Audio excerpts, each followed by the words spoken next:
All right, joining me today, we have Paul Oneid, personal friend, but also a world class strength athlete. And I don't say that often about Paul, Wow. but he is. He is. He's an accomplished powerlifter, bodybuilder, and highly respected performance coach. I think the latter is probably what he hangs his hat on the most. Um, More than 15 years in strength and conditioning field, maybe 20 by now. He's has his elite level competitive experience mixed with athlete development and just focusing on how can he get the best for the people that he works with. He's the founder of MAPS, and he's the founder of Coaches Corner University, where it provides mentorship and education platform for coaches. So he's a very smart guy, mixes the evidence with anecdotal real world experiences. And I'm just happy to have him on the podcast and also happy to have him as a friend. Thanks for coming on, man. It's my pleasure, man. This is honestly, it's been great. Especially, I don't know if the listeners know, but you and I started Coach's Corner together, and then when you started your PhD, I kind of took it in a bit of a different direction. But I've always considered you one of my closest friends, and it's been a pleasure to see you grow and expand your knowledge and find something that you're so passionate about. Yeah, well, I appreciate that. And as I get on this job market search that I've been doing for the last week, I'm hoping to be able to take that to the next level with some of these cool jobs that are out there. So Hell yeah. it'll be fun. So just to start off, we talked about this a lot before, how having that competitive drive to always achieve. hmm Um, you know, what do you feel like has been that driving force, that deep driving force behind that pursuit of like always wanting to do more and always wanting to achieve more? And has that changed over the years? It's actually been something that's been on my mind a lot lately, especially over the last year. Um, So that drive has absolutely changed. It's evolved. When I was competing at the highest level of powerlifting, for me, that drive was very external. I was a younger man, between the ages of when I was competing at the highest level, it was like 25 to 32 ish. Um, it was very much to prove myself to others. It was very much for external validation. And it was driven by this inherent feeling that I wasn't enough. And so if I could continue to achieve and continue to, uh, you know, seek higher levels of performance or achievement or records, that somehow that would make me of value. What I came to realize over the years is that identification with this younger self. I've done a lot of therapy, a lot of inner child work, and it's shown me that this is just young Paul trying to show the world that he is enough, he's good enough. And it was just powerlifting was the vehicle in which I did that. As I grew and as I accumulated more awareness over my own psychology, it definitely shifted internally. And it shifted internally by virtue of not being able to powerlift anymore because I accumulated a number of injuries, decided that, okay, I needed to pursue something else. So I looked into bodybuilding. That's when I did my first show. That first show was purely for me because I knew that I couldn't I shouldn't say I couldn't. I knew that the likelihood of me achieving something great was probably very low because, in terms of bodybuilding, I didn't have the shape, I didn't have the symmetry, I didn't have the overall development. There were some imbalances here and there. And I could really only bring my effort to the table, right? So in bodybuilding, they rate you on your shape, symmetry, condition, muscularity. Well, I was very muscular and I could get very conditioned, but I didn't have good shape or good symmetry. So I was like, okay, I can control what I can control. I can put in the most effort possible. And that was the hardest thing I had ever done physically up until that point. And so that was the first time I ever tried to pursue athletic growth simply for myself because the expectation of victory wasn't there. The expectation of achievement wasn't there. Then I got to a point where I could do powerlifting again, but it was different. I wanted to prove to myself that I could still compete at a high level, still be strong. I had rehabbed my injuries. I was feeling good. And unfortunately, a year ago on July 13th of 2024, I did a tune-up meet to try to shake the cobwebs off, and I lost my balance with 750 and ended up rupturing both my quads. At that point, my entire reason for pursuing excellence changed entirely, and it was purely self-directed. It was purely intrinsic. I refused to accept that I would be immobile. I refused to accept that I couldn't do the things that I love doing. And I used that rehab process as an opportunity to galvanize my identity as somebody who truly just loves to pursue hard things. And through that process and investing myself fully into it, I'm now sitting here a year later, about like 2 days out from a bodybuilding show, and I've actually built the best physique I've ever had. So throughout the process of my athletic endeavors, it's been purely this evolution coming towards an like from extrinsic to intrinsic, and then essentially using athletic pursuits as a vehicle for personal development and for identity development, and proving to myself that I am who I am. And so when I sit here having achieved what I've achieved purely for me at this point, I don't care about outcomes. I've been fully invested in the process.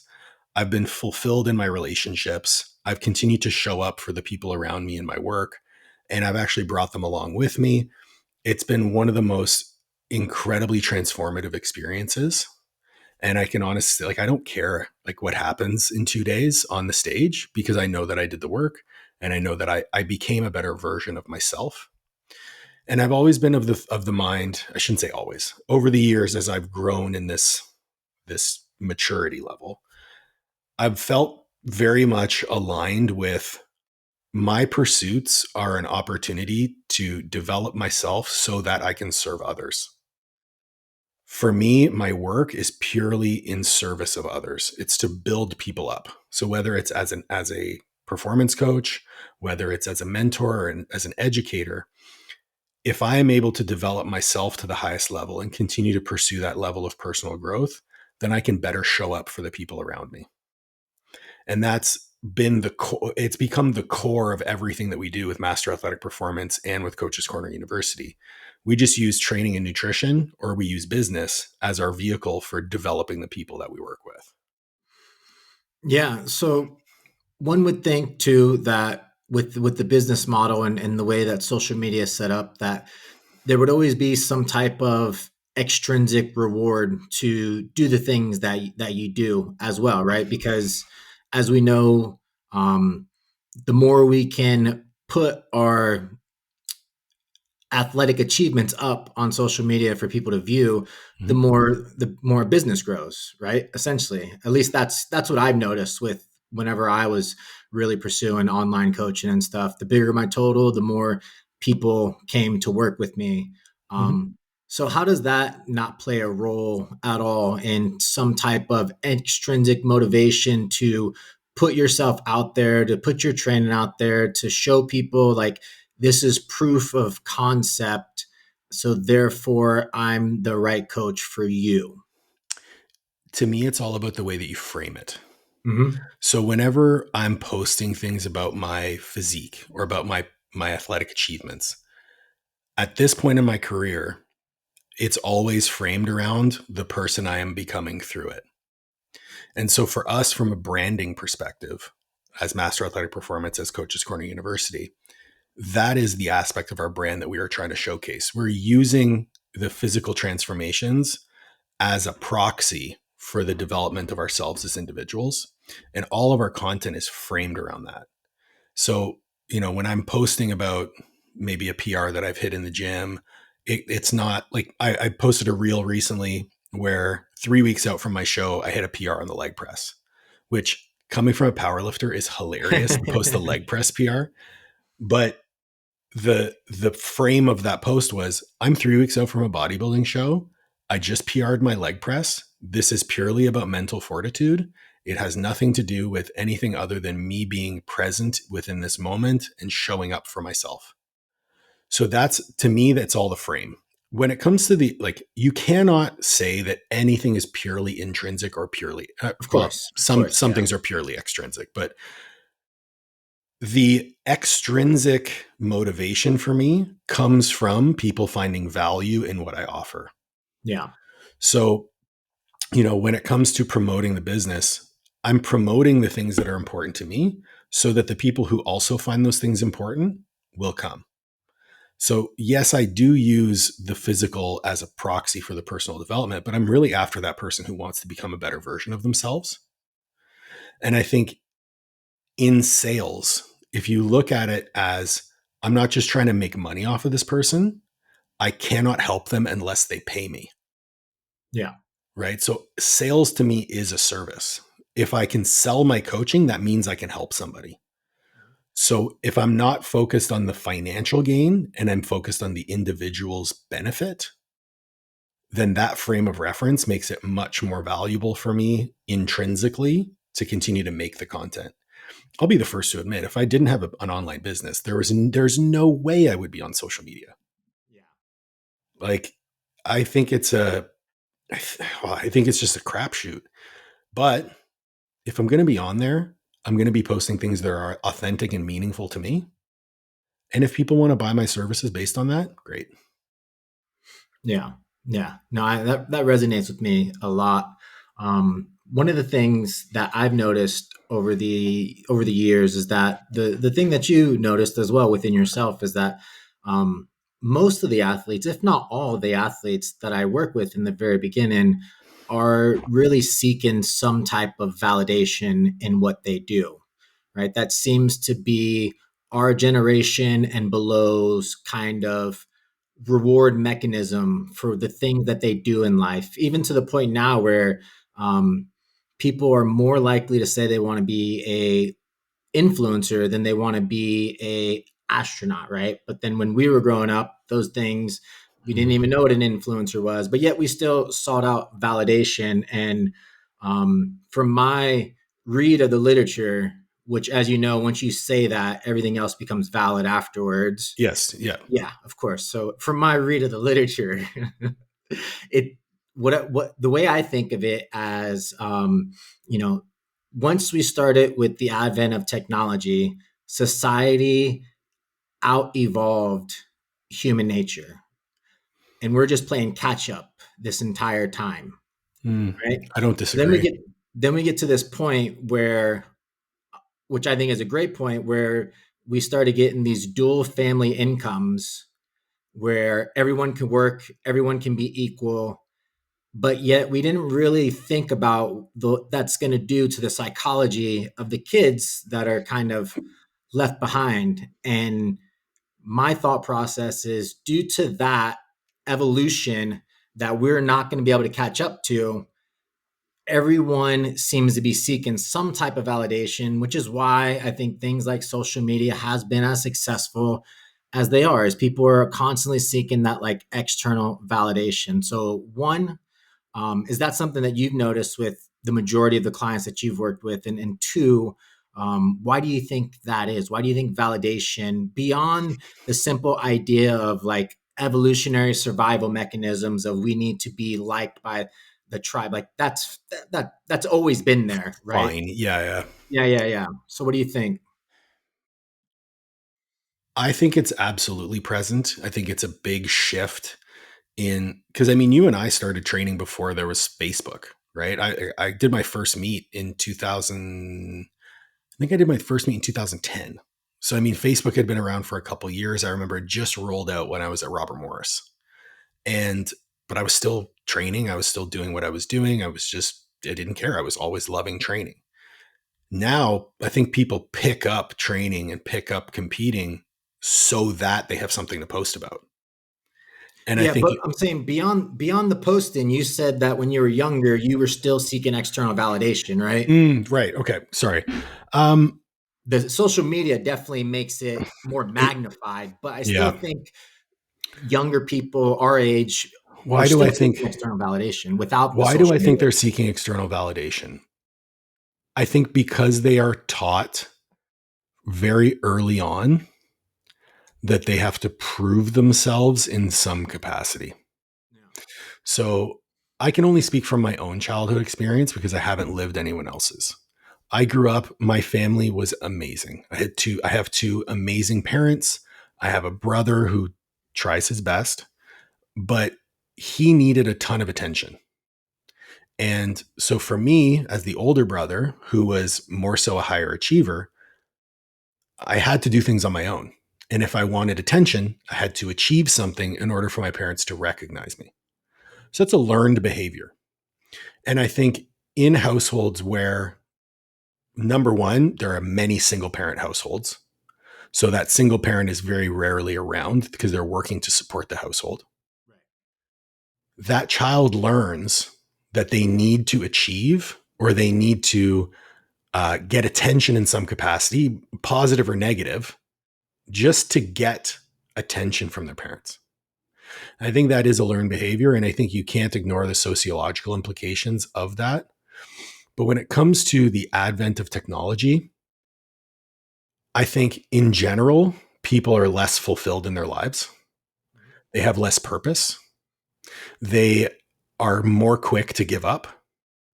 And so when you provide them with an easy access to dopamine and to affirmation that they are enough or that they have achieved or that they are worth it through a like, through a share, through a comment, it is addicting immediately. And I think we are at a point now where there's so much awareness over that we're starting to go in the other direction. That's why you're having people like me talk about personal growth, internal motivation. You're having people talk about process orientation. You're having people talk about using hardships. Like, say what you will about, the David Goggins of the world. I think he goes about it the wrong way because he approaches it from a self-hate perspective. But if you look at manufactured hardship, you and I have had conversations about this many times, in that the more manufactured hardship that you can create in your life and then overcome it, you end up with this intrinsic rise in self-efficacy based on your own interpretation of your successes. And I think that is the key. Whenever I get a client who I can tell is extremely extrinsically motivated, I look at it as an opportunity immediately to try to reframe their thought process. So if they're that person who always needs a meet on the calendar, we're not registering for a meet. We're going to train. If they're that person who always needs to be dieting, right? You know exactly what I'm talking about. That person who just always needs to be, I need to be in a cut. I need to be in a cut. No, you need to be at maintenance. And so when I talk about using training and nutrition as a vehicle for personal development, I'm using those vehicles to put them in manufactured hardship situations to challenge their beliefs about themselves so that they can develop the evidence that they are competent, raise their self-efficacy, and start to shift that motivation internally. Yeah. Yeah. I think the people like the Goggins and the Jordan Petersons, I think they're an overcorrection and have become more That's a of a good way caricature. of saying it. Yeah.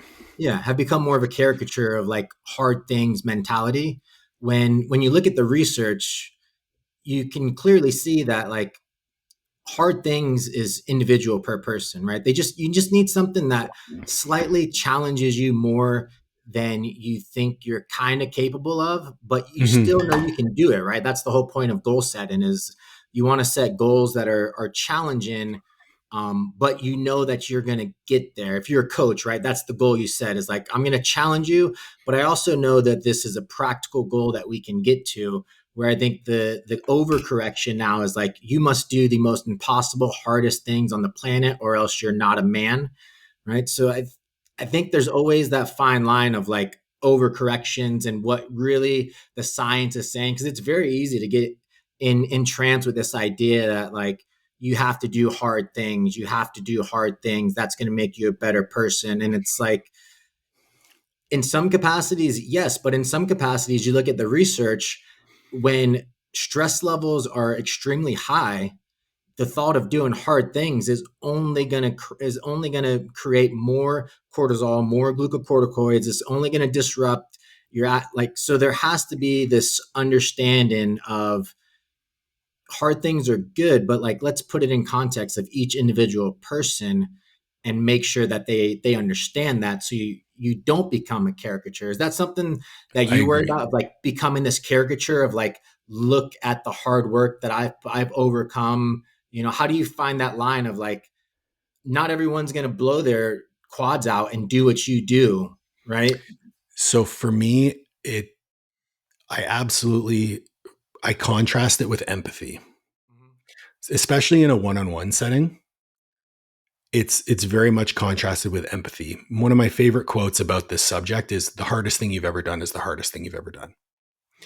And so when I actually went through my quad tears, physically, that was the hardest thing I've ever done.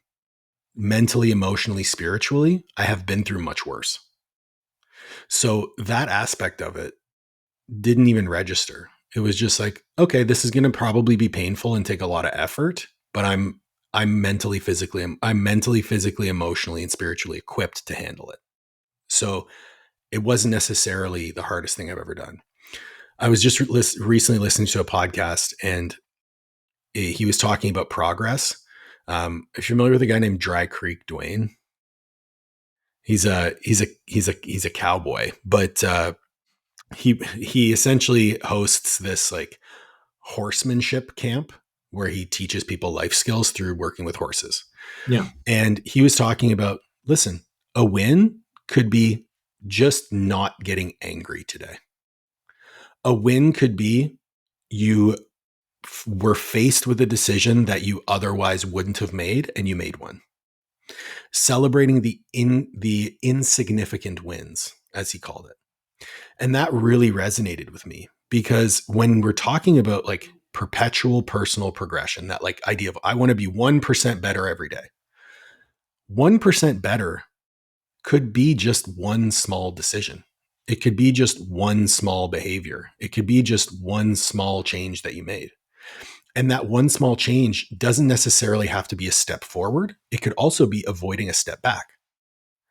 And when you frame it as this like very long, lifelong process of compounding interest over time, as long as you're not losing ground, you're still moving forward. And that's something that I try to communicate with my clients a lot, especially in the context of, in training. Oh, you got a little niggle today. Well, live to lift another day. You don't have to push through that pain, right? It could be nothing, or you could make it something. You're not going to get stronger in one session, but you could absolutely tear both your quads, right? Yes. So, or in the context of, hey, you went away on vacation for 7 days and you didn't track your nutrition and you only gained 0.2 pounds when you came back. Wow, that's incredible. The last time you went away on a cruise, you gained 12 pounds, Paul. So, like things like that, these are opportunities where we avoided regression, but didn't necessarily make objective progress. Cognitively, we did. And we use that as an opportunity to showcase the new behaviors and the new skills. So I think it all comes down to contrasting what progress is and doing hard things with a level of empathy towards the hardest thing you've ever done is the hardest thing you've ever done. And showing that person that if they progressively increase what that hardest thing is that they're going to do, over time, they can truly do whatever they feel like they want to do. And ultimately, that's our job as coaches. You and I both know that the biggest wins that we get with clients that we coach is when they achieve something that they didn't even know they could set as a goal. Yeah. It's like, I never even thought that I could set this goal, and I actually achieved it. Wow. Yeah. Yeah. No, yeah. I definitely agree with you on that aspect of things. Like for me, the biggest wins in coaching is usually never the X's and O's of like how much weight they lifted. It's more Never. like, oh, you got your life together Mm-hmm. and you're happy with who you are. But within that dynamic, right? This idea of 1% better every day, love it. It's a great idea, but we know life presents regressions. Absolutely. Yeah. You're not going to live life without regressions, and that's where that empathy piece comes in, and that's also where being a high level athlete comes in as well. Like, there was times where you didn't go to the gym or you didn't follow your diet. Like, there was times where you took steps back. um how do you showcase that as like This is part of life. Don't beat yourself up over regressions. Like, look at the totality of how far we've come, not the significance of a few steps back in a week or a month, right? That's a tough one for me because this last year has been a season of non-negotiables. So you talked about, like, there were times when you didn't go to the gym. There were times when you didn't hit your meal plan. The only times in the last 365 days, or now I guess we're probably closer to 400 days, that I didn't do those things was when I had purposefully planned it in my calendar. So we went to Puerto Rico. I didn't train for 8 days. We went on a vacation. Like, during my rehab, we went out to Liv's cottage, and I didn't track my food, but I did my rehab every day. So, like, everything over the last year has been planned and strategized to the point where there was a day last week where I was 3,000 steps short of my goal. I got home at 9 p.m. from an appointment, and I went for a walk just to get my 3,000 steps in because I said I was going to get 10,000 steps that day. So I think that, just like anything in life, there have to be seasons. There have to be seasons where you are 100% dialed in, where you're locked, like this, like a bodybuilding prep, right? In a bodybuilding prep, everything is non-negotiable. You have to do the things or you will not get the outcome. That's a very zoomed in approach. But the fact that your life is organized into seasons allows you to zoom out and look at the totality. So yes, it's important that you zoom in and look at the forest as trees, but you have to be able to zoom out. And sometimes you need a guide to help you do that. You need someone else to pull you out of your own bullshit, to say, hey, look, you didn't make progress today, but over the last 20 weeks, this is the first time you've fallen back. Or, hey, over the last 20 weeks, at the beginning, you had one regression per week. Now it's once every 2 weeks. Now it's once every 3 weeks. And so that perspective shift, I think, is what's important. So this, again, thought process that's been on my mind and has been the subject of a lot of the content that I've posted lately is, I am in a season of non-negotiables. So if I say I'm going to do it, I do it. There is no falling short. And I'm willing to make the trade-offs in the opposite direction. Usually for me, it's sleep, where I get my shit done and I might sleep a little less, and that's okay. But there, again, after the show is done, guess what I'm prioritizing? Sleep. But in my head, I've planned for that. So that's going to be a season where the progress is probably 0.1% per day. Yeah. Yeah. I guess my only pushback would be that we know that when people have these non-negotiables, this rigid mindset of like, this is what must be done, and therefore I'm going to do it. Cal Newport talks about this all the time with like time management. Everyone has these blocks of time set up for, I'm going to do productivity on this couple hours. I'm going to do emails on this hour. I'm going to do this. And then you get a phone call and it throws your whole schedule off. And there's really no ability to recoup that schedule due to that rigid mindset. And then to extrapolate that into a year's worth of work, we know that usually coincides with burnout. That usually coincides with psychological fatigue. That Agreed. usually coincides with, from a rigid mindset, now comes I'm going to explode and do whatever I want mindset, right? So it's an overcorrection for what they've done for a year, which is why we see in athletics like bodybuilding where people rebound and put on 50 pounds after a show, because they sure. do have that all or nothing non-negotiable mindset. And I do understand as an athlete, like, there has to be some non-negotiables within your life, depending on your genetic level. Obviously, the higher your genetics are, the less you have to have that. The lower they are, the more you have to be dialed in. But I also think that mindset doesn't necessarily fit 99% of the people out there, right? Because when you look at the research, it shows that 80 to 90% of the people in America aren't meeting physical activity guidelines.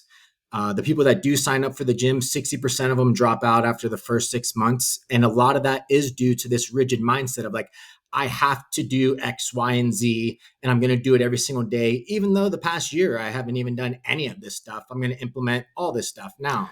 But I think that plays into what you were saying before of the challenge to make progress needs to be just slightly outside the comfort zone, right? It just needs to be slightly higher than where it was before. And I think when you run into issues like that, it's when you haven't built the habits and the structure around the things that you're trying to achieve. So that person who goes from 0 to 100, you can't, like, I'm going to start learning how to run again. I'm not going to go out and run 5 miles my first day. I'm going to run for 5 minutes over the course of 10 minutes. That's going to be my first workout. But I've developed the we'll call it maturity to see it for the long term and understand that, again, I'm not going to be a marathon runner in a week.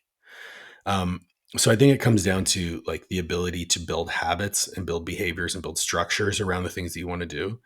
I think it also comes down to delayed gratification. We talked about social media and, immediate gratification and validation. And I think it also comes down to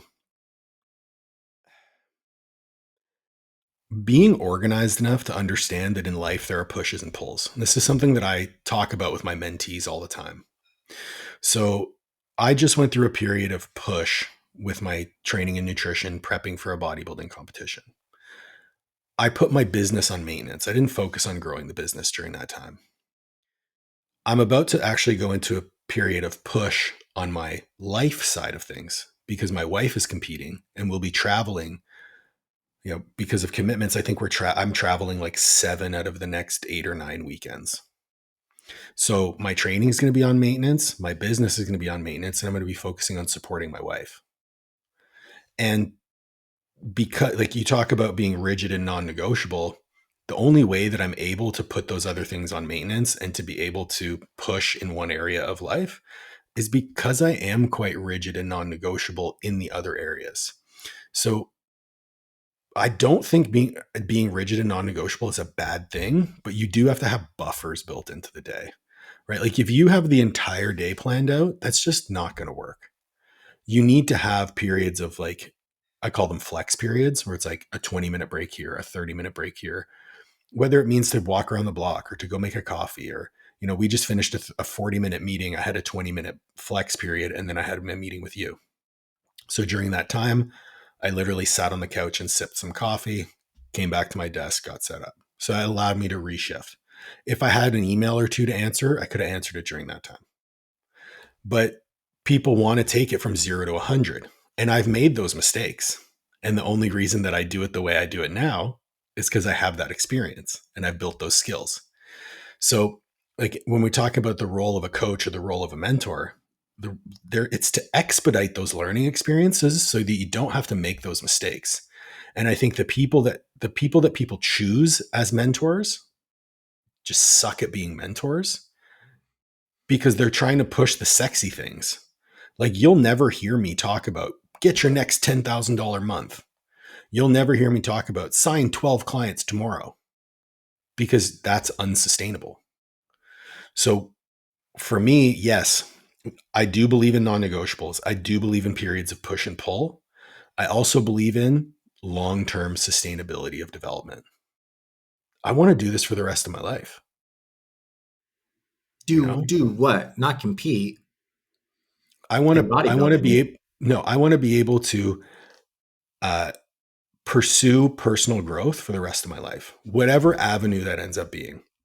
Right? Because again, I see my own training and nutrition as a vehicle for personal development for myself.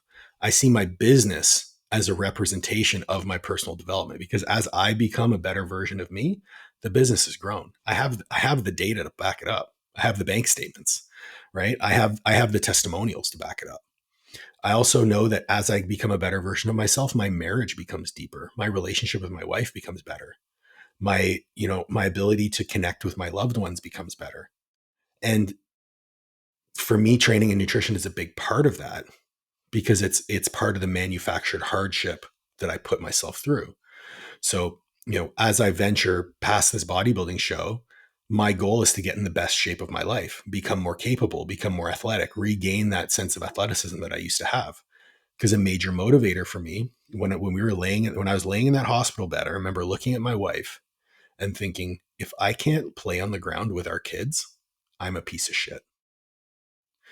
And being a father is the number one motivator for me to do the things that I'm doing, whether it's in business, whether it's in fitness now, right? So I'm using this bodybuilding show as a means to put a bow on a year of recovery and say, hey, I could do this. I could recover and I could get in the best shape of my life.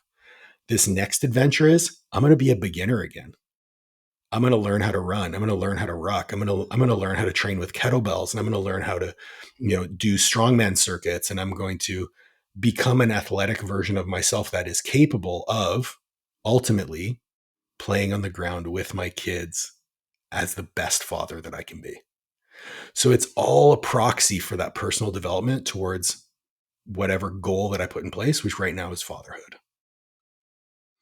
Yeah, that makes sense. I like that idea. I like that philosophy for you, right? But as coaches, we know we have to meet our clients where they're at. True. Right? Yep. So say you want them to get to A, where Yep. you're in this season of push pull, but their average American doesn't Mm-hmm. even know what push pull means. Mm-hmm. How do you begin to get that process to get to that? How do you form those habits? Like, what have you found to be successful in getting people from point A to point B, then all the way to Z where Paul is? Absolutely. So I'm a big believer that as a coach, when you are on the basis of marketing, for someone to purchase coaching with you, they have to know you, like you, and trust you.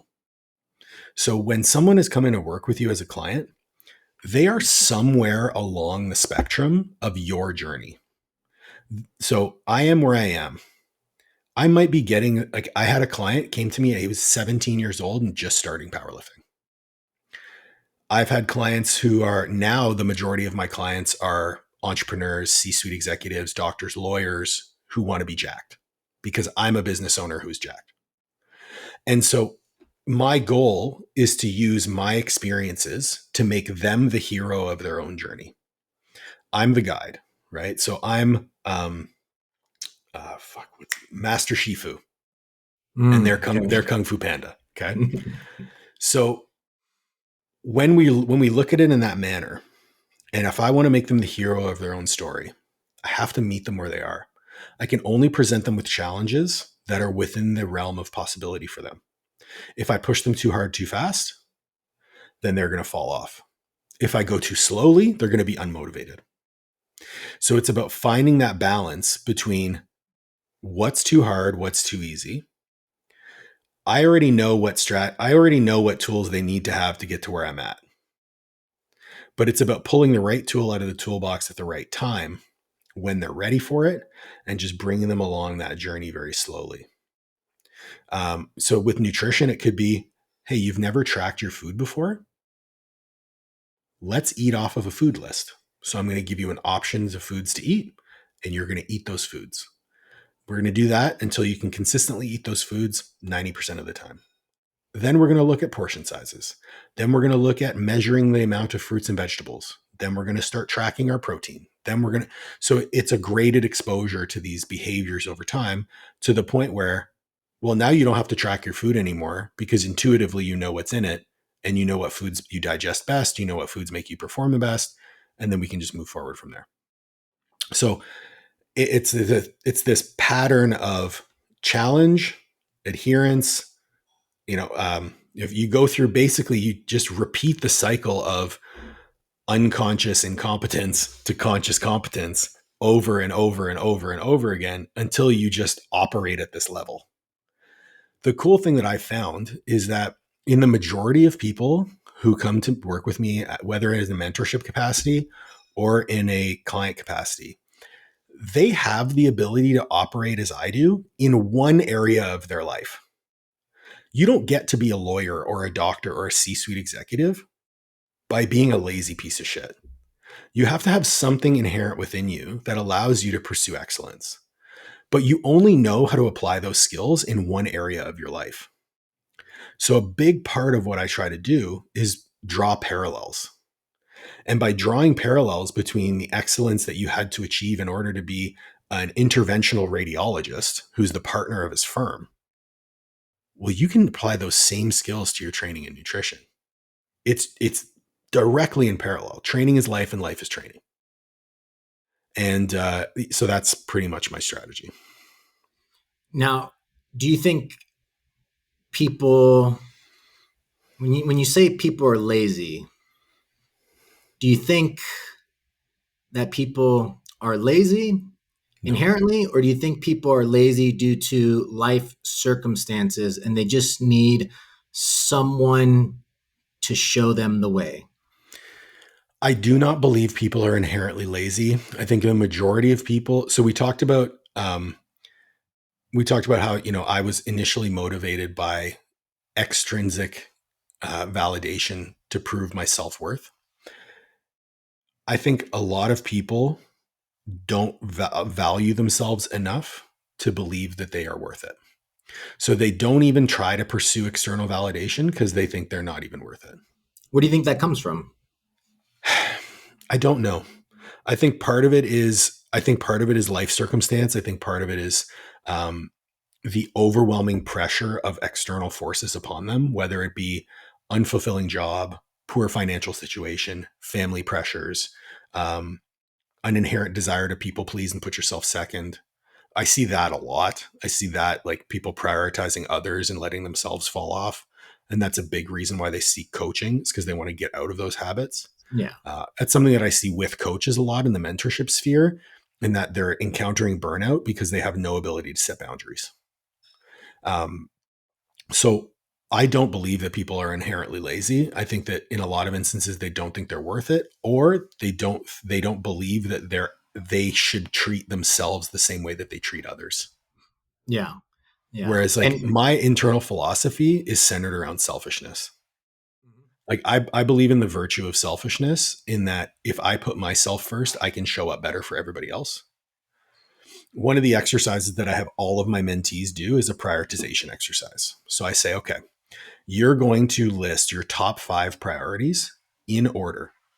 The caveat here is that you can never say yes to something that is below anything above it. So I rank myself as number 1. I rank my wife as number 2. I rank my family as number 3. I rank my training and nutrition as number 4. And I rank my business as number 5, which means that I'm never going to take a meeting if it means that I'm going to miss a meal or if I'm going to miss a training session. I also never book a family event during a time where my wife has something important that I have to support her through. And I will also never do something for my wife if it means that I lose a piece of myself or that I subjugate myself to her. The expectation and the understanding between us as a couple is that she has those same priorities. She will always put herself above me.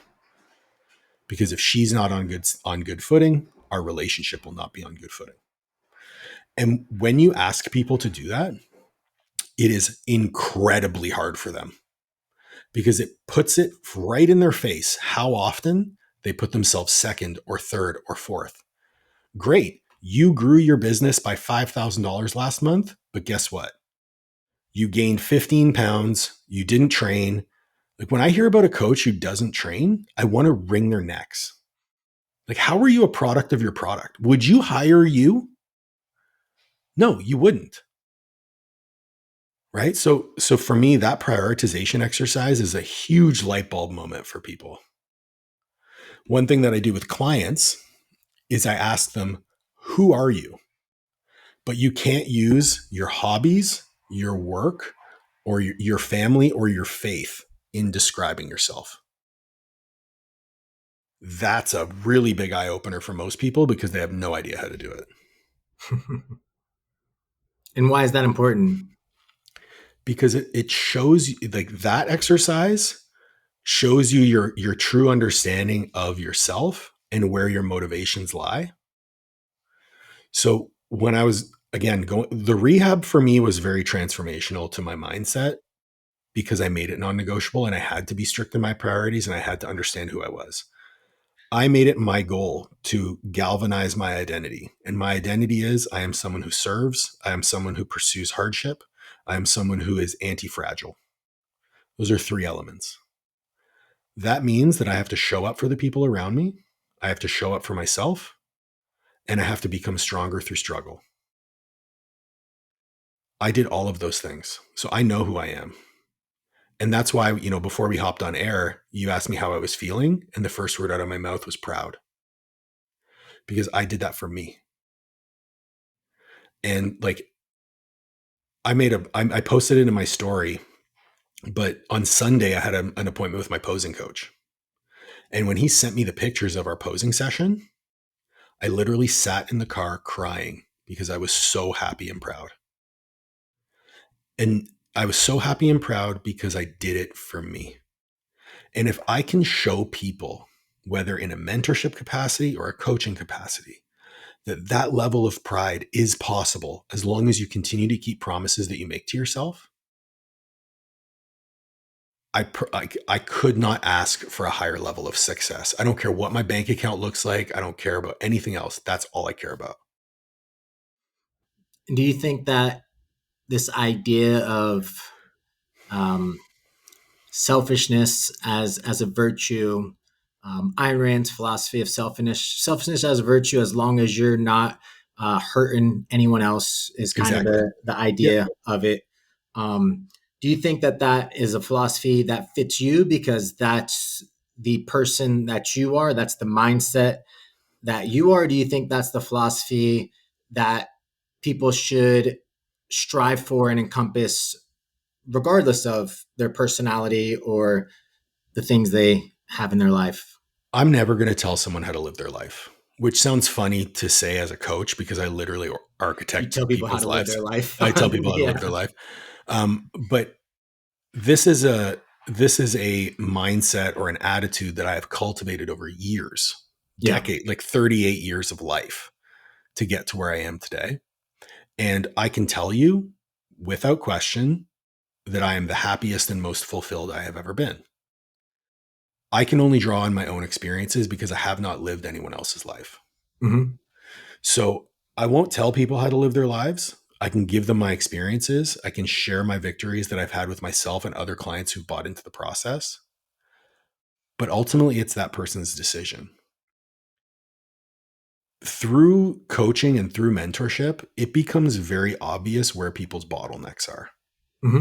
Like it is very, very obvious what your limiting factor is. And in 99% of cases, it's what's between your ears. Yeah. So if I can get that person out of their own way to start to prioritize the things that are truly important to them, progress is guaranteed. It's not even a question. Yeah.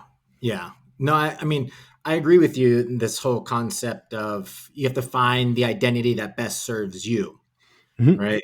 And what makes you truly happy. And you have to kind of sort through life to kind of figure that out, right? Like for me, just to show happiness can be done in different ways, right? Is that I found that I lived a very me first, selfish life, even though I wasn't hindering other people's life. I put myself first above others. But when I started to put myself in service to others, my life transformed and became so much better and so much happier. And that is the thing that serves me right now is the fact that the things that I do in my life are to help the majority. Like I want to help people with mental health disorders more than I want myself to be successful in my job. Right. But you being successful in your job allows you to help people. So is it a chicken or the egg scenario? Right? Because you Well, it's still are pursuing personal growth, you're still pursuing your education. And I would put myself in that same category. If you're talking about it like that, I'm pursuing my own level of personal growth and prioritizing me so that I can serve others. right. But I'm saying like your hierarchy allows you to put yourself first, which is great for you because that's created the most happiness, that's Mm. created love. My hierarchy that I found to be more transformative is If I have to do research, I'm going to do research instead of going to train today because my research is more valuable than my individual goals Okay. right now. Totally. Okay. Totally fair.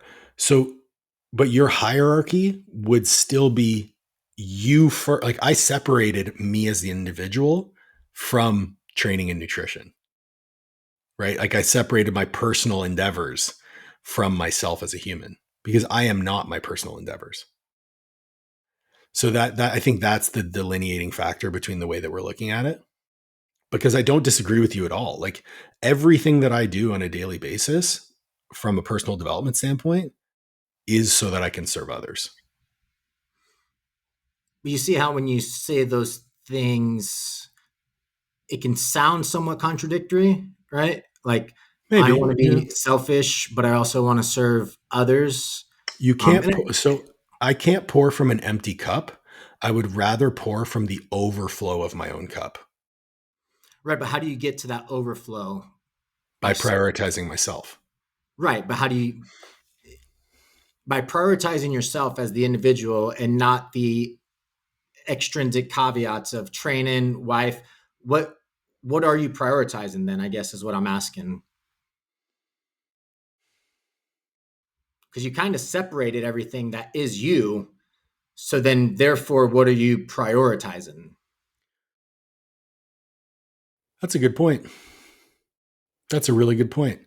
Um, when I think about personal growth, I think about my mindset. I think about my education. I think about my uh, the lessons I'm learning through my service because I learn so much from my clients. Of course, Right? yeah, Like, oh my god, like every single day, the amount of time that I spend on Zoom or doing way more than check-ins, like college. way more than college. So I mean that I totally get where you're coming from. Maybe I need to articulate it a little bit better. But when I look at it for myself, I look at it as if I'm not happy and fulfilled and growing, then I can't be of service to others.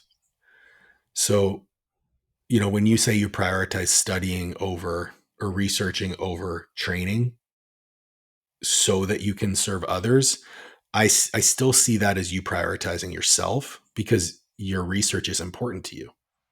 Right. But it's the thing is like you prioritize yourself, but the thing that makes you happy and fulfilled are the things below you in your hierarchy. So you want to make your wife happy, you Mm, want to make your family happy, you want to train and push yourself. And those are all the things that like create happiness and fulfillment and joy that make you you. So I don't know, maybe instead of having like it be a hierarchy, maybe it should be more like a circle and everything's just like an interconnected, ecosystem. right? Yeah, yes, I totally see that for sure. Yeah, because with the Ayn Rand stuff, like I love her stuff. I've read it. It's very compelling. I like the ideas, but like you said, it's very difficult to articulate the value of selfishness Hmm. without making you sound like a selfish prick I sometimes. totally agree with you. Yeah. And that's the thing. Like if you spoke to anyone about me, and you know me, Yeah, of course. I'm the farthest thing from selfish. Right, exactly. But I have become very strict in my personal boundaries in that I will not pour from an empty cup. Yeah, and boundaries are important. And I think that goes back to this whole idea of people do not set boundaries because they're seeking validation. And therefore, if they have boundaries, they might miss this one person that's telling them, like, oh, you're awesome. Right. So Yeah, that's true. Yeah, for sure. so boundaries are extremely important because that does create that burnout sensation of getting pulled in every direction. So Yeah. it's good to set boundaries.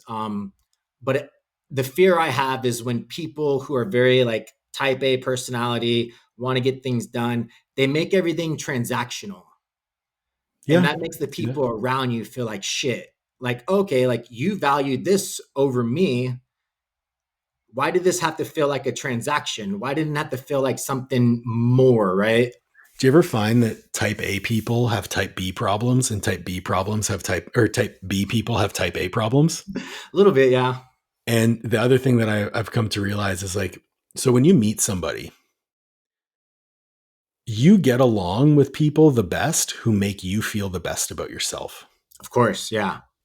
So I think that it just comes from, especially in my interactions with people, because I live my life, my entire life is interacting with people, whether it's in a coaching scenario, mentorship scenario, relationships.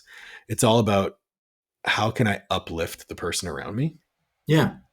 And But you see how the unselfish that sounds? it does, but to me it still comes back to being the best version of me. Yeah. Yeah. But like you can understand like the person that wants to get into a conversation. You've met the people that want to get into a conversation just to talk about themselves Oh, I have no time versus for those people. yeah, versus the people that are like genuinely interested in learning Yeah. about the other person. Like one of the things I love about doing research is that I get to spend a week, 7 to 10 visits with this one person and get to know so much about them. And to Yeah. me, like that's fascinating because everyone has a story to tell. And I think one of the things from a psychological perspective that can bring out the best in people is to make them feel like you want to hear their story, like their story is Yeah. important. Because as a personal trainer worked one-on-one, we've come to this realization that most people that hire coaches in the um, real world environment, like 24-hour fitnesses and stuff like that, they just want somebody to talk to For sure. because a lot of times in their life, they don't have that person that can kind of tell them that their story is interesting and important. And I think going through life over these last 10 years, being fascinated with psychology, the happiest my conversations have been is when I've focused more on trying to learn everything I can about the other person I would agree. Yeah. as opposed to me trying to say, "Oh, that's an interesting story. Let me tell you about my story. That's The just one slightly upper. better than yours." Yeah, Yeah. yeah. Yeah. Yeah. Dude, I'm picking up what you're putting down 100%. Yeah, yeah. No, that's awesome, man. It's good that you found because that's a hard thing too. Is like you got to find those things that complement you and make your life full. Like, Of how do you course. get a glass full on your own? It's almost impossible to I would do. agree.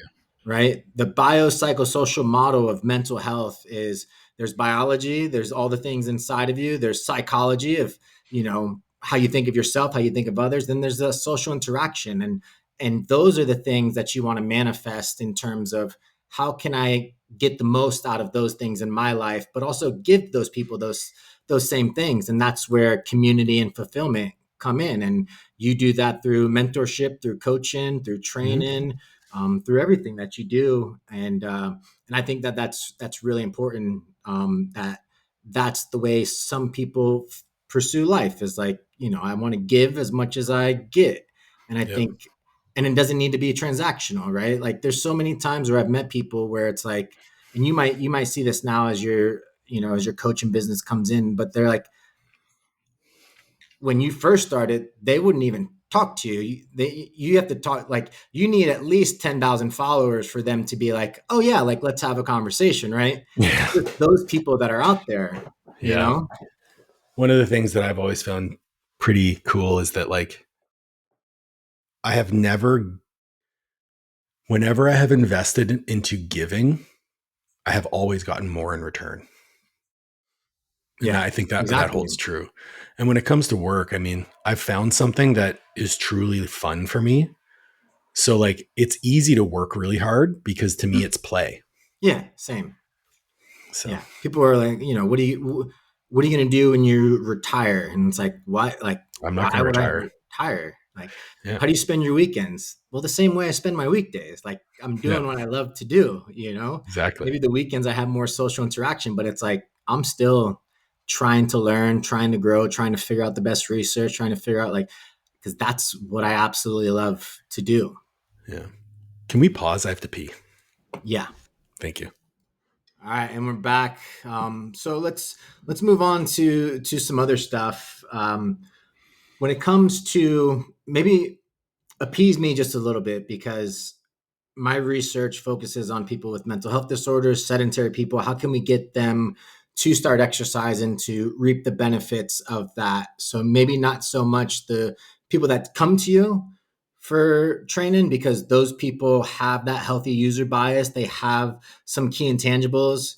The majority of people may be lacking those key intangibles, or maybe they have it, but they haven't been able to find them yet, right? Hmm. So, from a motivation adherence perspective, like what are some strategies that you found to be helpful to keep athletes engaged over the long term, right? When we're thinking about a process of not sign up in January, lose 20 pounds by the end of January, unsustainable.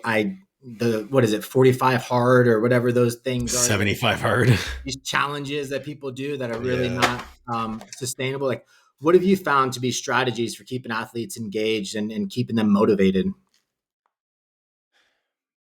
One And of if the you come up things with that any I, good ideas, I'm going to steal them and use them for research later and just yeah, pretend no like they're problem. mine. So one of the things that I like to do is look at the popularity of these systems and see like, okay, what can I pull from this? Because obviously, you mentioned 75 hard. So why is 75 hard so popular?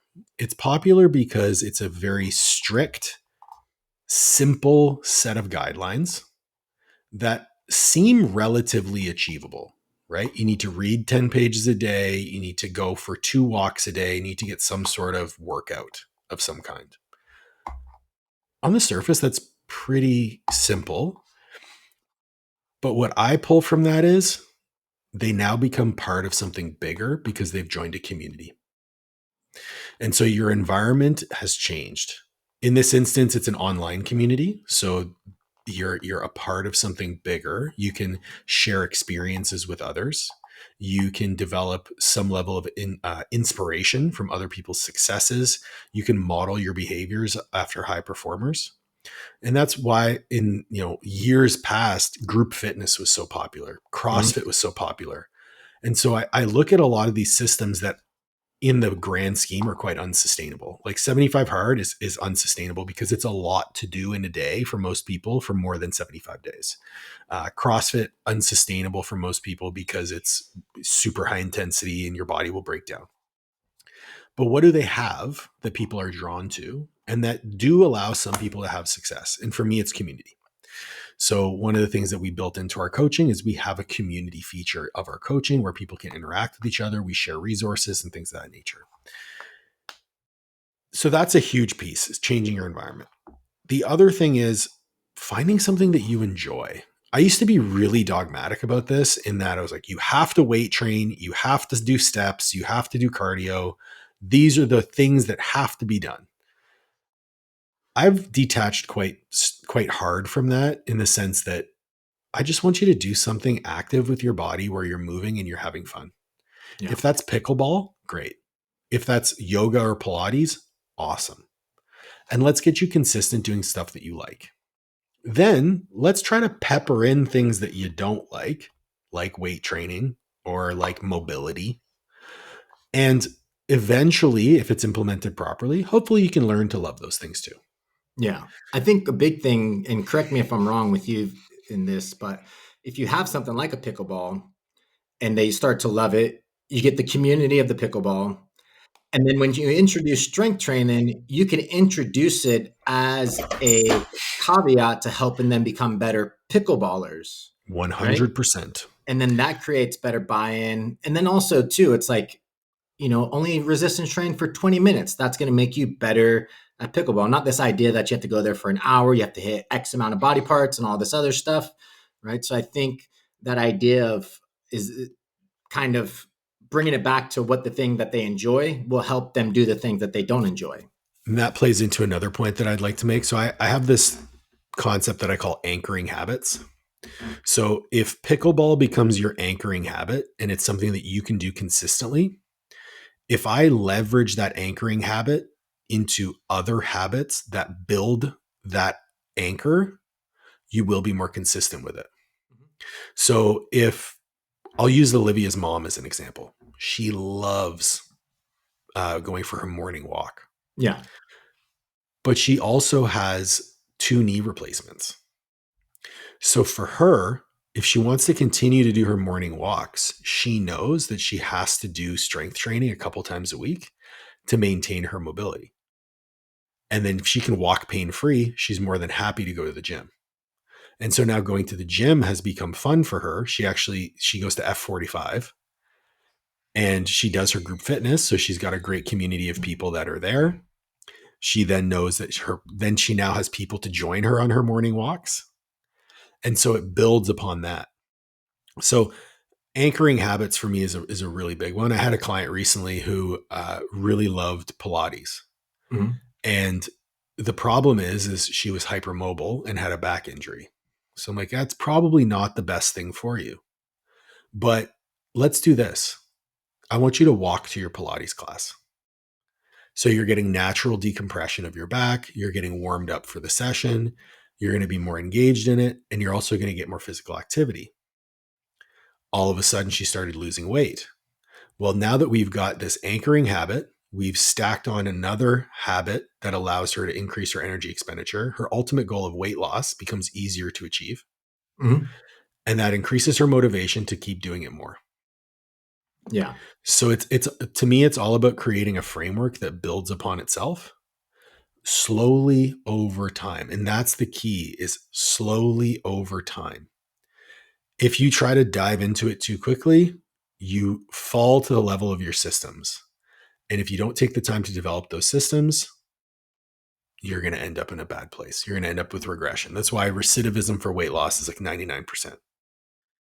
Right? So that's kind of my strategy with honestly anyone. Even if you're going for a high performance activity, it's supposed to start somewhere.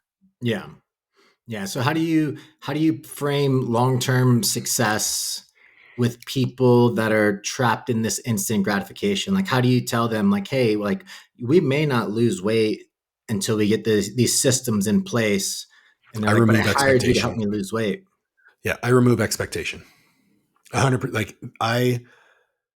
And this is probably a deeper topic, but my philosophy on life in general is to try to live life without expectations. Mm-hmm. So yes, I set a goal and I reverse engineer the strategy in which I'm going to achieve that goal.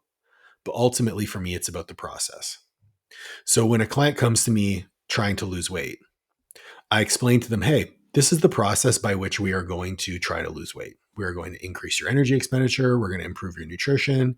And I don't set the expectation that if we do X, Y, and Z, you'll be in a 500 calorie deficit so that over the course of a week, you will lose 1 pound. That's not how life works. That's also not how physiology works. That's how math works.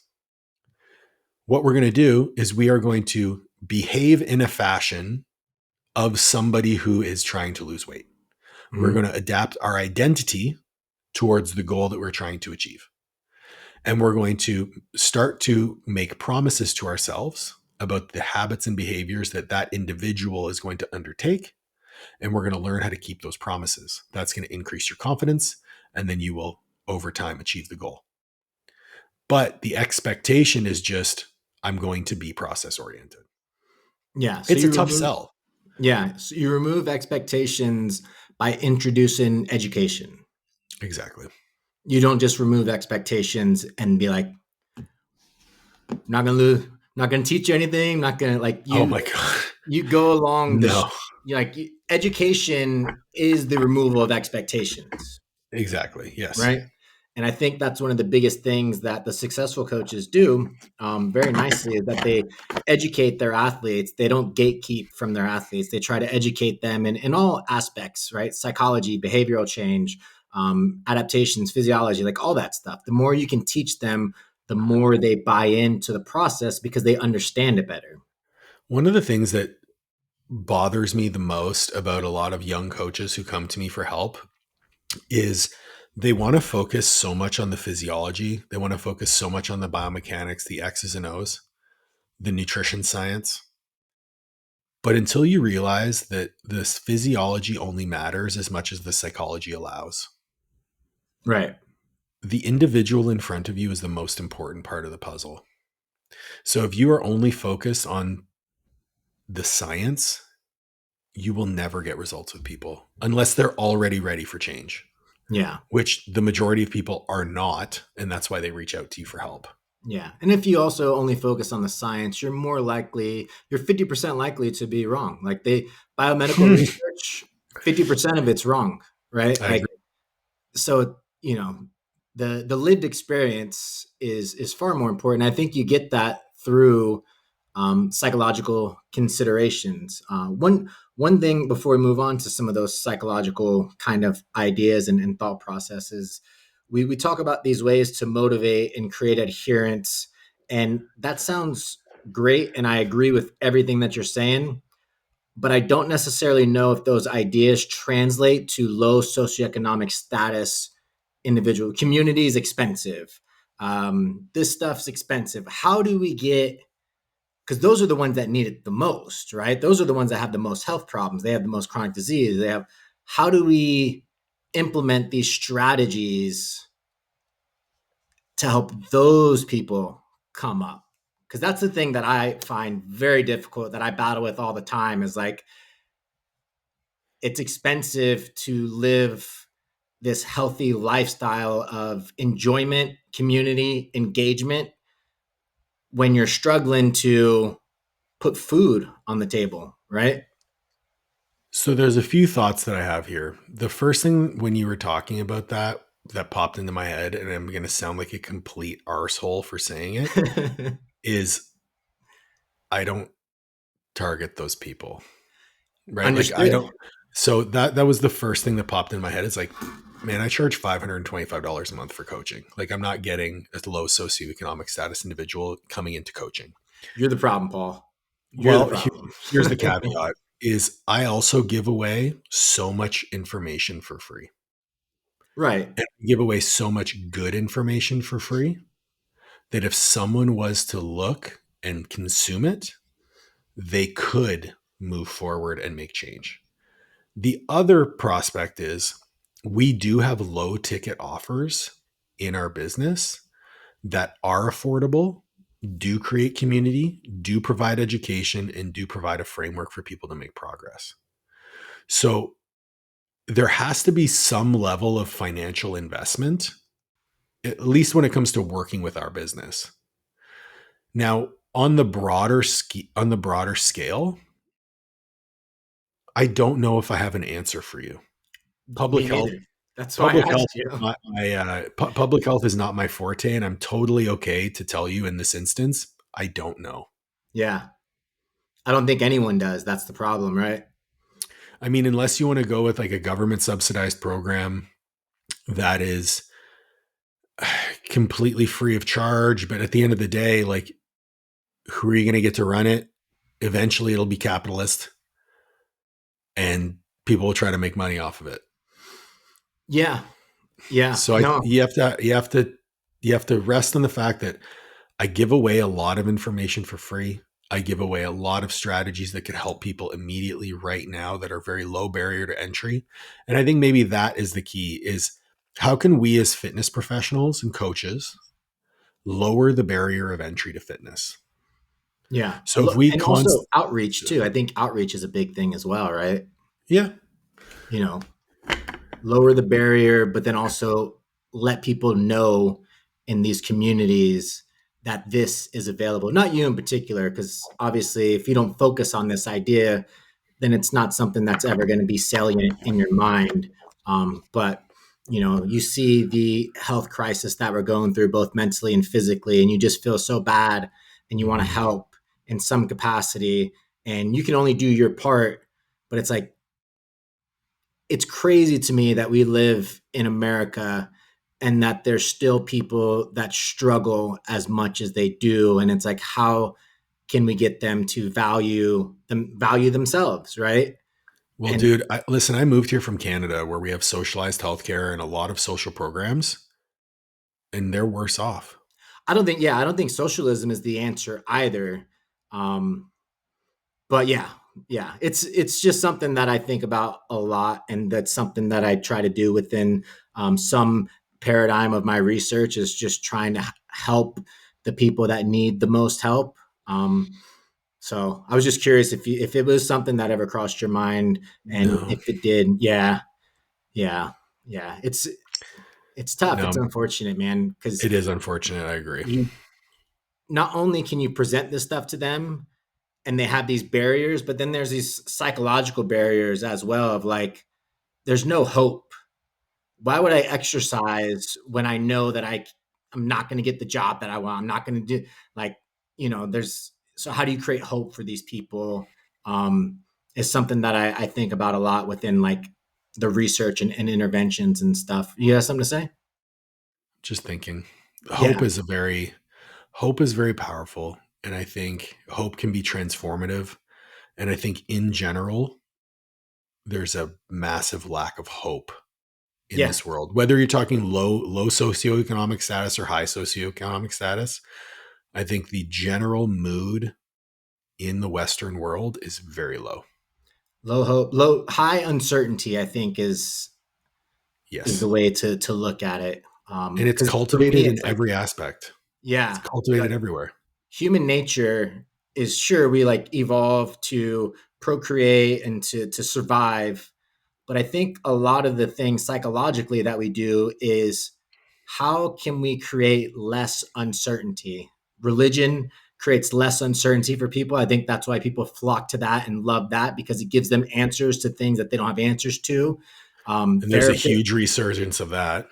yeah, yeah. So we have all these things that help them with uncertainty, and I think figuring that out and understanding that dynamic is the key to progress in this mental health dilemma that we have. But then getting back to your coaching and everything, I think that's one of the key things as a coach too, is like, how can we take away uncertainty? How can we take away psychological stress from our athletes so that they can focus on the process and the things at hand? How have you found successful strategies? Um, Education. It all comes down to education.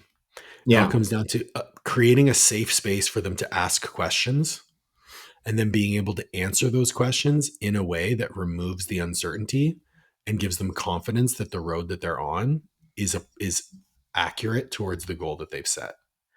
Um, Uncertainty is something that I think it plagues people in a lot of ways. You know, you talk about anxiety. Well, anxiety is a fear of the future, right? It's an uncontrollable fear of uncertain situations. When you're starting a business and you're launching something new, there's a lot of uncertainty. Like, will people like this? Can I help people?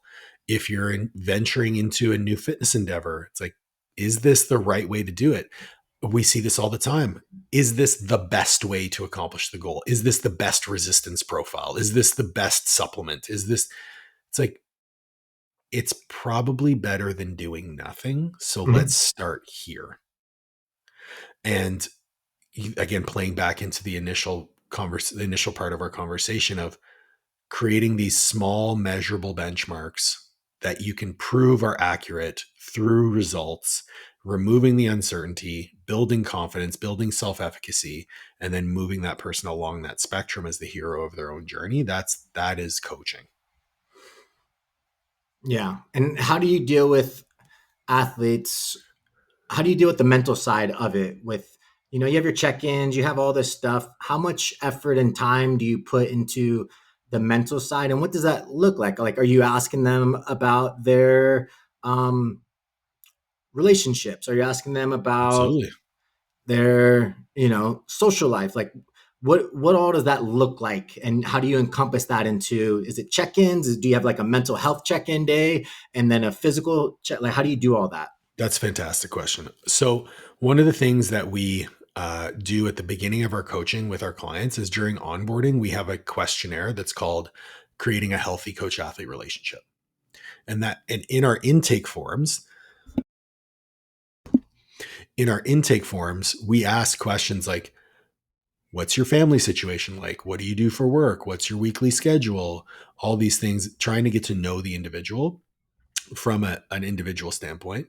Then the coach athlete relationship questionnaire is like, hey, what do you need from me mentally, emotionally, spiritually that I can provide you within this relationship? And everything in our coaching is framed around getting to know our clients as intimately as possible. And obviously, there are some clients who will share everything, and there are some clients who will keep things a little closer to the chest, just want the X's and O's, and that's totally fine with me as well. Our coaching is very high touch. I have 45 clients. I talk to each one of them almost every single day in some capacity. And I ask them, I put in all of their birthdays. I put in the names of their children. I track, what their pets' names are. I track, when their anniversaries are and all these things over time so that I'm injecting myself into their life as someone who intimately gives a shit about them as a person. Right. So you're not doing that just to check boxes. You're doing that because you actually like I care about them. genuinely, I Yeah. genuinely care about each and every person that I I think work that's with. important because I think people can tell when you're just checking boxes versus when you Oh my actually God. care, right? Absolutely. Yeah. People know. It's very obvious. It's what we do. We spend our whole lives evaluating whether or not people are real or whether or not they're full of shit. And they Hmm. find out very quickly if you're full of shit. So yeah, I just wanted sorry to interrupt. I just wanted to make sure that people understood that it's like a genuine appreciation and care for the people that you work with. And I think that's Absolutely. the most important thing. Have you like when you meet these coaches that aren't people like and they don't like people, you're like what business are you in? It makes no sense to me how you can be so nihilistic, so pessimistic, but yet be a coach. To me, that's not coaching though. I think it's programming or yeah, it's programming. Yeah. Dude, I send every single one of my mentees gets a Christmas present. Like every single one of the mentees that I've ever worked with gets a Christmas present. I send them an Audible book every year. Nice. That's awesome. And when we're actually implementing right now different benchmarks within our coaching relationships where there's an alert that goes off to the coach and then to me, where at 3 months, 6 months, and 1 year of working with us, we are going to be automating a gift to be sent out to our clients, like a little memento of something that has to do with either it's like a hat or a t-shirt or something that makes them feel a part of something bigger. Because something that a lot of coaches don't do within their coaching practice is actually identify, what do you want people to feel when they're working with you? Yeah. So when they work with Master Athletic Performance, I want them to feel like, number one, this is the most professional coaching relationship that they've ever encountered. I want them to feel like they are valued, and I want them to feel like they're our only client. I want every single client that I work with to feel like they are my only client. So every system and process that we implement, whether it's our check-in process or our onboarding process or our education process, is focused on making those people feel those three things. And when you approach it like that, creating relationships becomes very easy because you are removing vulnerability, right? Vulnerability means susceptible to attack. You don't want people to feel vulnerable. You want them to feel safe. And when they feel safe, they will be open. And when they are open, they're open to change Mm. because they trust you. And if you can create trust in the coach athlete relationship, literally all doors open for progress. It's the same way in therapy, right? It's how Yep. can you create trust with the people you work with so that they can be as open as possible? And I like the way that you frame vulnerability um, into openness, safety, and trust. I think that's a far more accurate way of talking about this idea of how to be vulnerable, to be open. Um, when it comes to working with your athletes, do you have maybe like a score sheet? How do you track like mental readiness so that you know when you can push them versus when you know you have to pull back? I don't track it. I'll No, be honest. I don't track it. just kind of like Um, an intuitive it's thing of it's like more good it's to more go. conversational. Yeah. Yeah, yeah, yeah. Because I I mean, found. I Sorry, just to build on that. yep. If you track everything, you track nothing. And we also have to be conscious that these people live lives. So my check-in questionnaire, like if I'm coaching someone on training and nutrition, my check-in questionnaire is like 20 questions. So I'm getting them to answer 20 narrative questions plus all the biofeedback that they're tracking throughout the week. If I add in a mental readiness score or sheet to that, that's probably like a half an hour to an hour of their time a week just giving me data. So for me, I would much rather be intuitive within the relationship standpoint and have those conversations rather than add another questionnaire. So when you say when you track when you track if you track everything, you track nothing. Yes, I believe And that because if you have so much data, what are you doing with, like, if you're tracking, let's say you're tracking their motivation, their stress, their perception of recovery, their sleep quality, fasted blood glucose, blood pressure, resting heart rate, 20 narrative questions. Are you using all of that information every week to guide your decision making? Or could you be more accurate in the information that you're collecting, be respectful of that person's time, and efficient in your communication so that you're only collecting what you need to get that person from A to B? I think I think you're right. I think sports scientists would be very upset with you about that Yeah, well, the idea. sports scientists can kiss my ass. I've worked like there. I see I see so much more value from just getting to know somebody and forming a relationship than just filling out endless questionnaires. I'm not trying to do research. I'm trying to learn a person. And you don't think research you just think certain research is more valuable than others, and you don't want them to have questionnaire fatigue of like, oh, I got to answer these questionnaires again, so I'm just going to write whatever. You But want the it to be thing is, you want it to be Tony, concise even enough to get.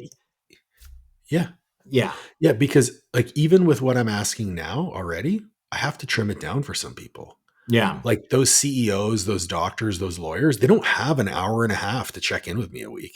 yeah, Like I have one guy, he's like, only ask me what you need from me and we'll just have conversations. I'm like, good, I'd rather that. yeah. I mean, questionnaire fatigue is a real thing. In some of these psychology departments, they do like mass testing, right? Mhm. And they build research off of this mass testing. And it's like this group gets to give them 10 questions. This group gets to give them 10 questionnaires. So you have six people in this department giving out 10 questionnaires. So you have 60 questionnaires, and then you give it out to 1,000 people, and you're like, do you really think that's valuable data? Like if I was a college kid filling that out, I would be like, "Da, da, da, da, da, da." Like, I Yeah, yeah, wouldn't even think twice about the right answer, right? not even close. Yeah. So yeah, no, I think that's a good point, right? You all those things make complete sense to me in terms of fatigue of the person and making sure that it's detailed enough to where you get the things that you need to get, but that you're not overcooking it. You don't want to overcook it, right? Exactly. Yeah.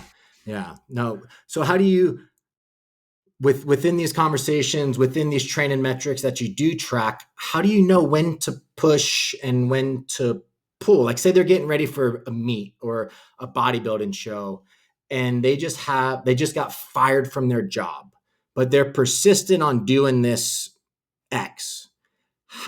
And you like there's no way you're going to be able to do that. How do you It's work not my within those? decision to make. Right. It's not my decision to make. If they want to push towards the goal in spite of the situation, I can give them all the information that they need and I can advocate for probably what's going to be the safest decision to make. But ultimately, they're the hero of their own story. It's my job to get them to where they want to be in as safe and healthy a place as possible. It's not my job to tell them how to live their lives. Right. I understand that, but as a coach, Right, but as a coach, I'm not making decisions for them. it's not yeah, but the way that and maybe it's over extrapolating, but the way that I look at it is like if you're say you're an MMA coach and you're working with someone and they're done, like their career is over, but yet they're still fighting. Is it your job to be like, hey, like as a coach, you just don't have it anymore, and I just don't want to see you get hurt? and I want to, because the athlete's always going to want to push. Is it ever your job to be the brake? And you're saying that that's not something that you do? Breaks a break doesn't stop a person, it slows them down. And it slows them down long enough that they stop. Okay. So the break for me is the education, it's presenting the options, it's presenting the trade offs to those options. But ultimately, I am a guide. I am not a decision maker. So where I would draw the line is if I thought that person was harming themselves, Yeah. Okay. and if they still chose to make the decision contrary to the advice that I provided, then I would fall to my ethics and I would say, hey, I cannot be a part of this. Right. Yeah. But if I don't think that they're going to hurt themselves, like, I mean, you talk about an MMA fighter, like they could probably die in the ring, but they might have the best competition of their life, right? Like, who am I to make that decision? If, but if that person was, let's say, dealing with multiple TBIs, and my professional opinion was that they would do themselves lifelong harm if they participated, I would remove myself. Because that person is going to make the decision they're going to make.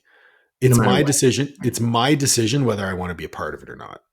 And Okay. I've had to make that decision, Yeah. right? I've had in my situation, it's usually come in the context of like performance enhancing drugs. Yeah.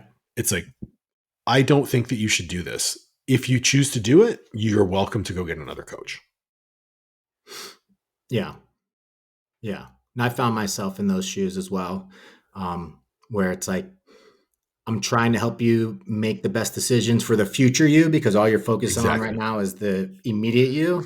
Yep. And if you're not able to fully see that, I don't want to participate in 20 years from now when you want to, 10 years from now when you want to have a kid and you're just like, I can't have kids anymore because I destroyed my health for a hobby that I did on, So yeah, Yep.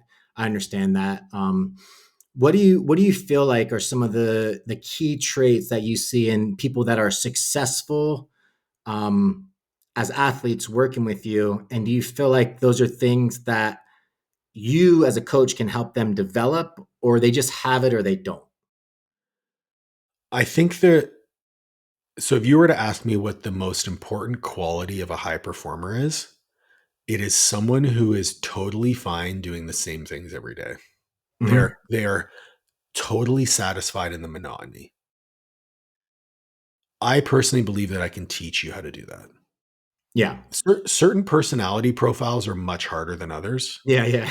right? Like that person who needs the variety and things like that. But you can build that into the process. Like one of the easiest ways, someone who needs a lot of training variety, cool. You run a week A and a week B. So then Hmm. every week it alternates. Or even you go a step further, week A, week B, week C, and you run kind of like a cube method or whatever it was. What did he, is that? Yeah. Anyway. Sure. Um, so you can build that in, but as long as those same 3 weeks repeat ad libitum Right. until You see infinity, progress. so you can see progress, we're fine. So there's a give and a take. That one quality of I'm totally fine to do the same things all the time for a really long time is the difference between somebody who achieves greatness and someone who doesn't. That's my personal opinion. I can definitely teach you how to do that, but some people just can't get out of their own way. I will say that my personality lends itself to more success than others within those challenging cases. And I've had a lot of success where other coaches have failed, but I still am not 100%. I don't think I ever will be. Yeah. And I'm totally okay with that. Yeah. So would you say that high levels of conscientiousness, would you say that that would be the trait, that they value hard work, that they value um, that type of stuff, or would it be? Yeah. Yeah. I think conscientiousness would be a good one. I think most high performers are very detail oriented. Yes. I think you're going to go. The interesting part is like if you were to classify like a type A competitor versus a type B competitor, The type A competitor might be successful because they are so detail oriented, they are so regimented, but they also could be unsuccessful because they're so stressed. They're so high Right. strung. Hmm. That type B might be a little bit slower to get the progress because they're not as locked in, but that could be contrasted by the fact that they're so relaxed and their recovery will probably be better between sessions. Yeah. So there's a give and a take to everything, and nothing is good or bad. It's just how you as the coach manipulate the intervention to suit that person to get them to a place where, hey, we're doing the same things all the time for a really long time, and then we're going to see progress. Yeah. I mean, on both sides, A and B are essentially modulating their autonomic nervous system to the best of your ability, right? Exactly. Um, I Exactly. wouldn't. I'd be interested. I don't know if you work with younger clients, but they just posted survey research, which take survey research for what it is. But they have found that younger generation is more narcissistic, less conscientious, less agreeable, like dramatically standard deviations below the norm. Have Really? you noticed that if you worked with younger people No. because they wouldn't come to No. you, right? They wouldn't come to me. I think I self-select based on how I present myself Yeah. to the types of people that I want to work with. Yeah. Well, Um, let me put it to you this way because that is true. That was when you were in college, did you notice that people were actually excited to learn about exercise science? I think there's a standard deviation. I think there's a normalized curve. You got people who are there to check a box. You got people that like you and I who are just living it every single day. And then you got most of the people are in the middle who are find it fun, but also find other things fun. Um, while you were talking, I was thinking, I'm like, you know, I have this concept of an elf client versus a half client. An elf client is exciting, lucrative, and fun. They're the people who will pay what you're worth. They love what they're doing, and they're incredibly fun to work with. And a half client is hard, annoying, lazy, and I forget what the F stands for. But they're basically the clients who come in and just give you a hard time the whole time. And if you're very bad at marketing yourself, you look at your roster and you have like a ton of clients who just don't fit the ideal that you're looking for. You just took whoever, right? You just Yeah. took whoever. And so for me, like I did this the other day. I looked at my roster. I'm like, I would buy a drink for all these people. Well, I shouldn't say a drink. I would buy a coffee for all these people. Yeah, yeah. No, that makes sense. The reason I ask is because the amount of students that I deal with now where their mindset is like C's get degrees and it's astronomical compared to when I was in college. And it could just be obviously there's going to be a bias there and there's going to be my memory saying something that's probably not as accurate, but the amount of kids that I teach that could care less about learning exercise in an exercise science program is astronomical right now. I'll never get that. No, I can't relate there. no, it's yeah, me neither. Me neither. So you have type A, you have type B. When you look back on their success, do the paths look very similar? Yeah. What are the key things? Trying to get them to focus on the process. Like what are the key things that you've seen to drive this success? Process orientation is huge, right? Focusing on what are the boxes I need to check every day. Being intrinsically motivated and trying to detach from external outcomes is a huge piece. Trying to make sure that they continue to have a why. That And that's going to be different from each person, right? Some people's why is just that they love what they're doing. Some people's why is that they want to be the best in the world. And, we talked a lot about intrinsic motivation today, but if you want to be the best in the world, even though that is an external goal, you don't have control over it. So you can only focus on the process and you have to be intrinsically motivated. Um, the other piece here that I think is really important, and I think I again self-select for this type of person, is the people that have the best results with me actually want to learn about the process. Yeah, They I've want noticed they that want too. they want to become a master of their craft. They don't just want to drive the ship.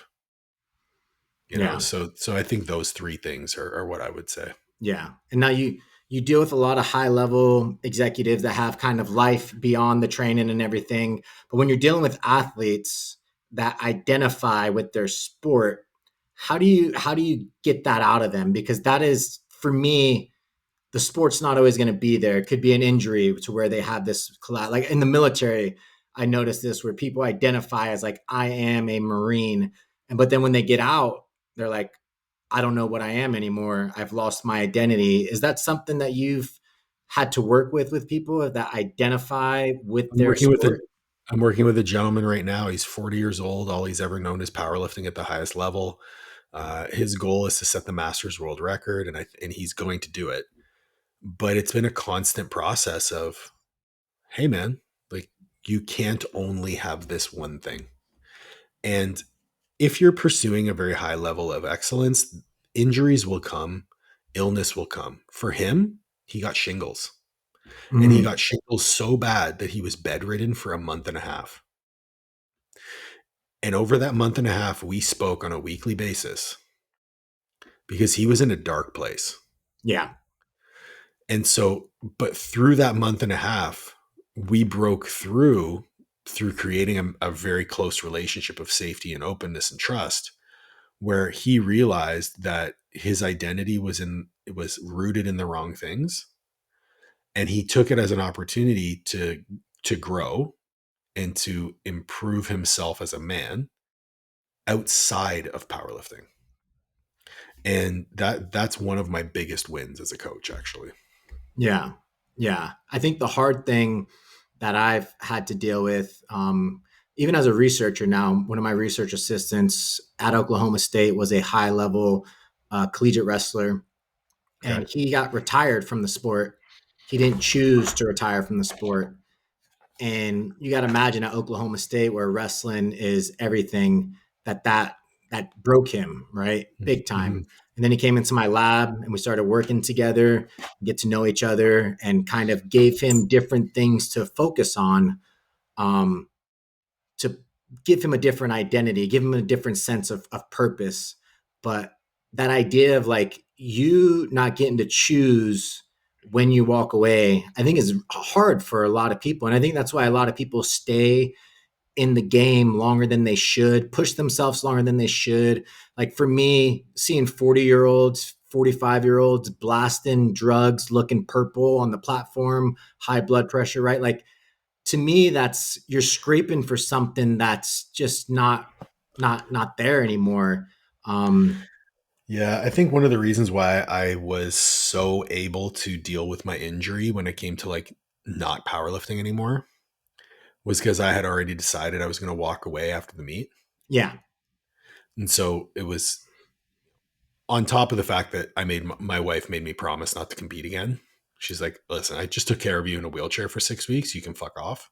yeah, Um, so that to me was like a very easy decision, but I could totally see how, you know, getting retired rather than choosing to retire would be extremely challenging. yeah. And And I think that's ultimately why I went back to the sport after right, bodybuilding, yeah. And I but I think it did it just for comes down, myself. yeah, I think it comes down to finding a different purpose beyond the sport, right? A I different have sense so of many purposes in my life. I feel so yeah, grateful. yeah, yeah. That's awesome. What is one of the biggest mental mistakes you've made as an athlete or a coach that comes to mind?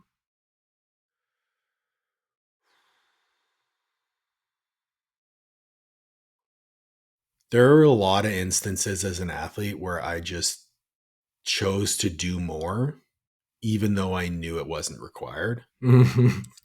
Um, just because you can doesn't mean you should. Yeah. And when that motivation was extrinsic, it came from a wrong place of I need to do more so that I can prove I'm worth it. And that ultimately was the reason why I didn't achieve the goals that I wanted to achieve in the sport. Yeah. Yeah. The Yeah. ego takes over so many times, right? Mm-hmm. Yeah. What is a belief about training or mindset that you've changed your mind about? That there's one way to do things. When Like did you change your mind, and what pushed you to change your mind about it? life experience, Yeah. and learning from other people. Um, realizing that champions become champions in so many different ways. There are Yeah. no two champions that took the same road. And who am I to believe that my way is the best way, to the point where I now no longer have a my way. Right. It's the way that suits the individual in front of me. And coming to a point where in my own life, in my own athletic journey, I just have to be able to train. I just have to be able to push myself in some capacity, have a runway of progression, and then I'm happy. Yeah. It's like as long as I can push the rock up the hill, I'm happy. Yeah. You found what makes you happy. Yeah, exactly. Yeah. Yeah. Well, Paul, I want to say thank you for your time. Getting ready for bodybuilding 2 days out is probably not the best way to spend 2 hours, although it could be a great way to like distract you from being hungry and stuff like that as well. Well, I don't know if you counted how many nicotine pouches I just jammed in my mouth, but no, man, I'm any opportunity I get to chat with you and catch up is truly one that I will cherish. You're someone who I will consider to be one of my closest friends, even though we don't talk all the time. It's always picking up where we left off, and to see you and your endeavors and your passion for what you're doing is inspiring to me. Yeah, likewise, man, to see what you're doing. Really excited for the next step in your path of really just having a family, becoming a father. I think that's Yeah, going to me be too, man. awesome. I think that's going to be the thing that you excel at the most in your life. That So means a I'm really lot. excited to see that. Tell people where they could find you if they're interested in your coaching or if they want to find your information that you put out there. Sure. So you can find me on Instagram at Paul Oneid. You can find me at Coach's Corner U or at Master Athletic Performance. And then I've recently started posting more on my YouTube channel. So I've been posting twice a week, ed, vlog style, like day in the life, workout vlogs mixed in with some business education and things like that, showcasing like what online coaching and mentorship looks like. So people get an inside view. You can find me at Paul Oneid _MAP. And then I have my Coach's Corner University podcast, which is at Coach's Corner U on YouTube. Perfect. Well, Paul, you're the man. Appreciate your time, buddy. Appreciate you, buddy. Talk All to you right, soon. take care, man.